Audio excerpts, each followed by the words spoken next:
Hello friends, welcome to Ashi creative kitchen. நம்ம வீட்டில் use பண்ணக்கூடிய இந்த பால் பேக்கெட்டை தூக்கி போடுறதுக்கு முன்னாடி இதை பார்த்தீங்கன்னா ரொம்பவே அசந்து போயிடுவீங்க. உண்மையிலேயே பல மணி நேரம் நம்ம செய்யக்கூடிய வேலைகளை சீக்கிரமாக முடிச்சிடுது. அதுக்கு நம்ம முதல்ல ஒரு பால் பேக்கெட் எடுத்துப்போம். அந்த பால் பேக்கெட்டை இந்த மாதிரி கட் பண்ணிக்கோங்க மேலே மட்டும்.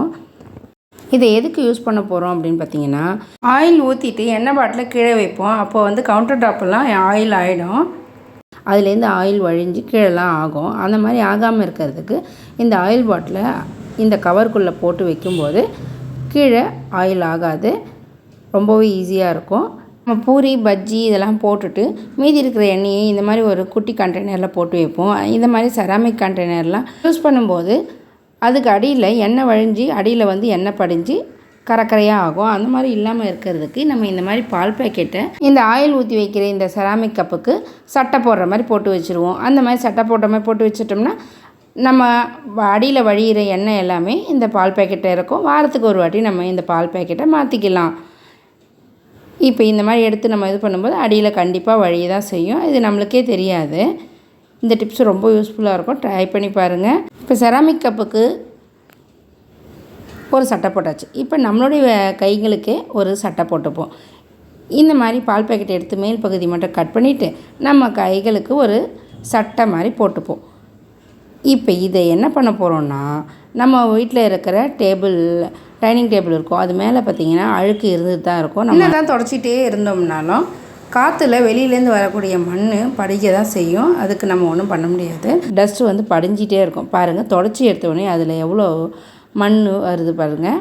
இந்த மாதிரி நம்ம தினமுமே தூக்கி போடுற பால் பேக்கெட்டை இந்த மாதிரி சும்மா எடுத்து ஒரு தொடச்சி வச்சோம்னாலே அந்த டைனிங் டேபிள் வந்து க்ளீனாக இருக்கும்.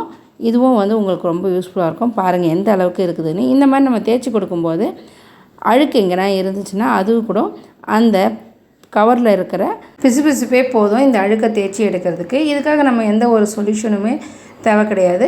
இந்த மாதிரி நம்ம நல்லா தேய்ச்சி எடுத்த பிறகு ஒரு நல்ல துணியை வச்சு தொடச்சி எடுத்தோம்னா டேபிள் வந்து எப்பவுமே க்ளீனாக இருக்கும். இதுக்காக நம்ம ஏதாவது சொல்யூஷன் போட்டோ இல்லை தண்ணி போட்டோ தொடச்சோம்னா இந்த டேபிள் மேலே ஒட்டியிருக்க மைக்கா வந்து வீணாக போயிடும். அந்த மாதிரி செய்யாமல் இருக்கிறதுக்கு இந்த டிப்ஸ் ரொம்பவே யூஸ்ஃபுல்லாக இருக்கும். பாருங்கள் எப்படி இருக்குதுன்ட்டு. இது மட்டும் இல்லாமல் நம்ம வீட்டில் இருக்கிற ரெஃப்ரிஜிரேட்டரையும் இந்த மாதிரி கைக்கு ஒரு க்ளவுஸ் போட்டுக்கிட்டு நம்ம தொடச்சி கொடுக்கலாம். அதுக்காக நம்ம போய் துணி தேடுறதுக்கு முன்னாடி இந்த மாதிரி பால் பேக்கெட்டையே நம்ம தொடச்சி கொடுக்கறதுக்கு யூஸ் பண்ணிக்கலாம். நம்ம வீட்டு ஃப்ரிட்ஜுக்கு மேலே சைட்லலாம் இந்த காற்றுல பறக்கிற டஸ்ட்டே வந்து படிஞ்சிருக்கும். அது நம்மளுக்கு தெரியாது. ஆனால் வந்து நம்ம வீட்டை சுத்தம் பண்ணும்போது மட்டும் பார்த்திங்கன்னா அது மேலே நிறைய டஸ்ட் இருக்கும். இந்த மாதிரி நம்ம பால் கவரை தூக்கி போகிறதுக்கு முன்னாடி இதை எடுத்து தொடச்சி கொடுக்கும்போது இந்த மாதிரி டஸ்ட்டு அதில் உருண்டு வந்துடும். அடுத்ததாக நம்ம ஒரு ஆர்கனைசர் தான் பண்ண போகிறோம். அதுக்கு நம்ம இந்த மாதிரி ஒரு பிளாஸ்டிக் கண்டெய்னரோட மேல் மூடியை மட்டும் எடுத்துப்போம். இதில் ஒரு ஹோல்ஸ் போட்டு மேலே ஒரு டேக் போட்டுக்கோங்க. இல்லைனா நீங்கள் நூல் கூட கட்டிக்கலாம். இதுக்கு நம்ம வந்து 2 பால் பேக்கெட் எடுத்துக்கிறோம். அந்த பால் பேக்கெட்டை இந்த மாதிரி ஒரு பக்கத்தை மட்டும் இந்த மாதிரி பா வடிவத்தில் இல்லைன்னா ஆஃப் சர்க்கிள் வடிவத்தில் கட் பண்ணி எடுத்துக்கோங்க. இன்னொரு பக்கம் வந்து அப்படியே இருக்கட்டும். இப்போ இதை ஒரு துணி வச்சு உள்ளே பிசுக்கு ஏதாவது இருந்தால் அதை தொடச்சி எடுத்துடலாம். 2 பால் பேக்கெட்டையும் நல்லா தொடச்சி எடுத்துக்கோங்க. இப்போ இதை வந்து இந்த மூடி மேலே வச்சு செலோ டேப் வச்சு ஒட்டி விட்டுடுங்க. 2த்தையும் ஒன்றுக்கு மேலே ஒன்று வச்சு செலோ டேப் போட்டு நல்லா ஒட்டி விட்டுடுங்க இந்த மாதிரி. இல்லைனா செலோ டேப் போடுறதுக்கு முன்னாடி இந்த 2 பால் பேக்கெட்டையும் ஒரு ஸ்டாப்லர் வச்சு முதல்ல பின் பண்ணிக்கோங்க. அதுக்கப்புறமா இந்த மாதிரி செலோ டேப் போட்டு ஒட்டிக்கோங்க. ரொம்ப நல்லாவே இருந்தது இந்த ஆர்கனைசரும்.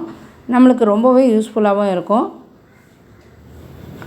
இந்த மாதிரி நல்லா மேலே முன்னாடியும் பின்னாடியும் செலோ டேப் போட்டு ஒட்டிக்கோங்க. பக்கத்தில் சைட்லேயும் ஒரு செலோ டேப் போட்டு ஒட்டிடுவோம். ஏன்னா பிச்சிட்டு வெளியில் வந்துடக்கூடாது அப்படின்றதுக்காக மேலேயும் ஒட்டிக்கோங்க.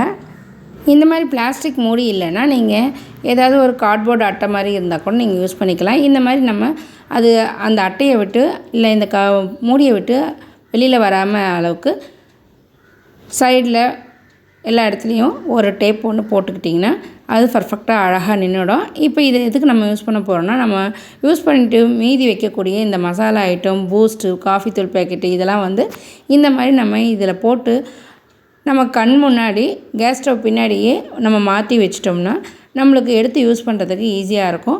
குட்டி குட்டி டீஸ்பூனும் வந்து நம்ம எங்கேயாவது வச்சுட்டு தேடுவோம். அதுக்கு நம்ம இந்த மாதிரி வைக்கும்போது ஈஸியாக தேடி எடுக்கிறதுக்கு ஈஸியாக இருக்கும். இந்த டிப்ஸ் பிடிச்சிருந்தா ஒரு லைக் போட்டு பாருங்கள் ஃப்ரெண்ட்ஸ்.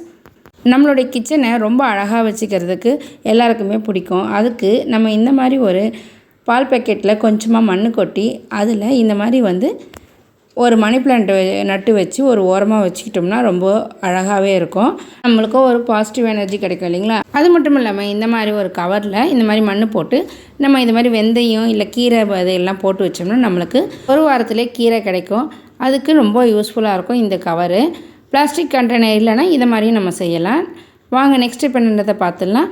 இந்த மாதிரி இடிக்கல் இருக்கும் இல்லைங்களா? இந்த இடிக்கல் வந்து கொஞ்சம் பெருசாக இருக்கிறதுனால என்னால் கொஞ்சம் கவர் பண்ண முடியல.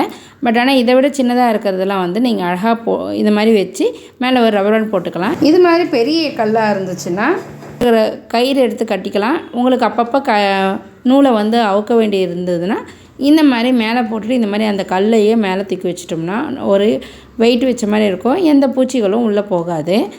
ஐடியாவை ஃபாலோ பண்ணிவிட்டு எப்படி இருக்குதுன்னு சொல்லி கமெண்ட்டில் சொல்லுங்கள் ஃப்ரெண்ட்ஸ். இந்த பால் கவரை வச்சு கிச்சன் வேலைகளை மட்டும் இல்லாமல் கிச்சனில் குக்கிங்க்கும் இந்த பால் கவர் ரொம்பவே யூஸ்ஃபுல்லாக இருக்கும். அது என்னன்றதை பார்க்கலாம் வாங்க. இந்த மாதிரி நம்ம வடை சுடுறதுக்கு நம்ம கைகளை யூஸ் பண்ணுவோம், இல்லைன்னா வேறு ஏதாவது டம்ளர் ஏதாவது யூஸ் பண்ணுவோம். அந்த மாதிரி இல்லாமல் இந்த பால் கவர்லேயே மேலேயே இந்த மாதிரி வடை மாவை வச்சு தட்டி போடுறதுக்கு ஈஸியாக இருக்கும். நம்ம கையெல்லாமே மாவு ஒட்டாது. இது வந்து பிகினர்ஸுக்கு ரொம்பவே யூஸ்ஃபுல்லாக இருக்கும். ட்ரை பண்ணி பாருங்கள். மாவை கையில் வச்சு தட்டி போடுறதுக்கு ரொம்ப பேர் கஷ்டப்படுவாங்க. அதுக்கு இந்த மாதிரி நம்ம செய்யலாம். இது மட்டும் இல்லாமல் தட்டு வடை இல்லாமல் கூட இந்த மாதிரியே நம்ம செய்யலாம். பூரியும் இந்த மாதிரி வச்சு நம்ம திரட்டலாம். ரொம்பவே யூஸ்ஃபுல்லாக இருக்கும். நம்மளுக்கு கையிலையும் ஒட்டாது, அழகாக வந்துடும். நம்ம கையில் தண்ணி படப்பட அந்த எண்ணெய் வந்து சடசடன்னு அடிக்கும். அதுக்கு பயந்துட்டு நிறைய பேர் வடை போடுறதுக்கு யோசிப்பாங்க. அது மட்டும் இல்லாமல் இந்த கவரை அழகாக கோன் மாதிரி மடித்து ஆயில் ஊற்றுறதுக்கும் உங்களுக்கு ரொம்பவே யூஸ்ஃபுல்லாக இருக்கும். ட்ரை பண்ணி பாருங்கள். இந்த மாதிரி கோன் மாதிரி செஞ்சுட்டு பாட்டிலில் வச்சு அப்படியே எண்ணெய் ஊற்ற வேண்டியது தான். இதுவும் ரொம்ப யூஸ்ஃபுல்லாக இருக்கும். அது மட்டும் இல்லாமல் இந்த மாதிரி கவரை மேல் பக்கத்தை கட் பண்ணி எடுத்துகிட்டு ஒரு பகுதியில் மட்டும் உளுத்த மாவை போட்டுக்கோங்க. உளுத்த மாவை போட்டுட்டு நம்ம கோன் புழிகிற மாதிரி கோன் மாதிரி வச்சுக்கிட்டு இந்த மாதிரி புழியும் போது நம்ம ஜிலேபிக்கு அதே மாதிரி ஜாங்கிரி இதை மாதிரி ஸ்வீட் ஐட்டம் போடுறதுக்கும் பண்ணலாம். அதாவது இந்த மாதிரி கோன் மாதிரி ஒரு மூலையில் மட்டும் வர மாதிரி வச்சுக்கோங்க மாவை. இந்த அடிப்பாகத்தை உங்களுக்கு தேவையான அளவுக்கு கட் பண்ணிக்கோங்க. இப்போ நான் இதை வந்து போண்டா போடுறதுக்கு தான் யூஸ் பண்ணி காமிக்க போகிறேன். இந்த மாதிரி போண்டாக்குன்றதுனால மாவு நல்லா வரணுன்றதுக்காக கொஞ்சம் அதிகமாக கட் பண்ணிக்கிட்டேன். இப்போ பாருங்கள், இதை ஒரு கையில் பிடிச்சிக்கிட்டு அமுக்கும்போது கொஞ்சம் கொஞ்சமாக மாவு வரும். அதை அப்படியே கிள்ளி போட வேண்டியது தான். நீங்கள் சிசர் வச்சு கூட கட் பண்ணி போடலாம். இந்த மாதிரி செய்கிறதுனால எண்ணெய் வந்து கையில் தெறிக்காது.